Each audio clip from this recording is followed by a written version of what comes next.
Today is the day that I'm so excited kasi i-install na namin yung aming crib para sa aming baby. But before anything else, of course, magliligpit muna tayo ng ating higaan.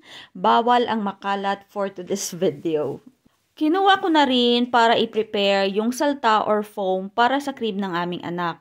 Tinawag ko na yung aking asawa tapos natatawa siya kasi sabi niya sa akin is nakalimutan niya na kung paano i-install yung crib na ito.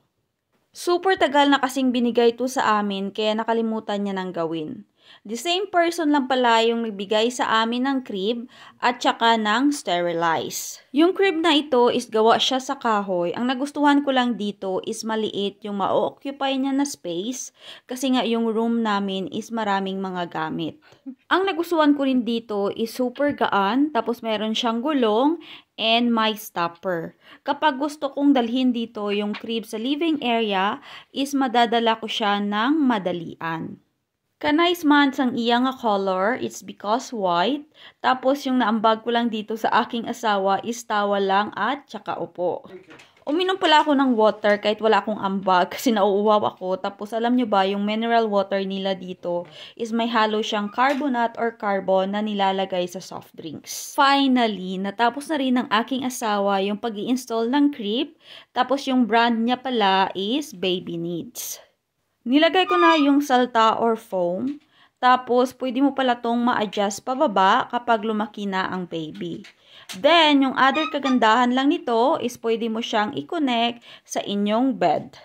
Kapag first time mom ka pala, is nakaka-excite and nakaka-happy yung mga ganitong gawain. Especially kapag nag-i-install ka ng mga crib, nag-aayos ng mga kagamitan para sa pagdating ng iyong baby, ibang-iba talaga yung mapi-feel mo na happiness just like na dalawa pa lang kayo ng iyong asawa. Sa taong ito, we are so excited sa mga kaganapan na mangyayari sa aming buhay. Especially sa akin kasi nga first time mom ako at the age of 30s. Ang tagal-tagal naming hinintay yung moment na ito and this is it, pansit. Hinihintay na lang namin yung paglabas ng aking anak. Then, ready na yung kanyang foam dyan, tsaka yung cover. Ilalagay ko na lang yung kanyang habol, tsaka yung kanyang ulunan. For the meantime, is ilalagay muna namin dyan lahat ng mga kagamitan ng aming anak hanggang sa dumating na at maayos yung aming room. We are ready na gid sa pagdating sang amon nga bata kay ang iya mga kagamitan is nakafix na.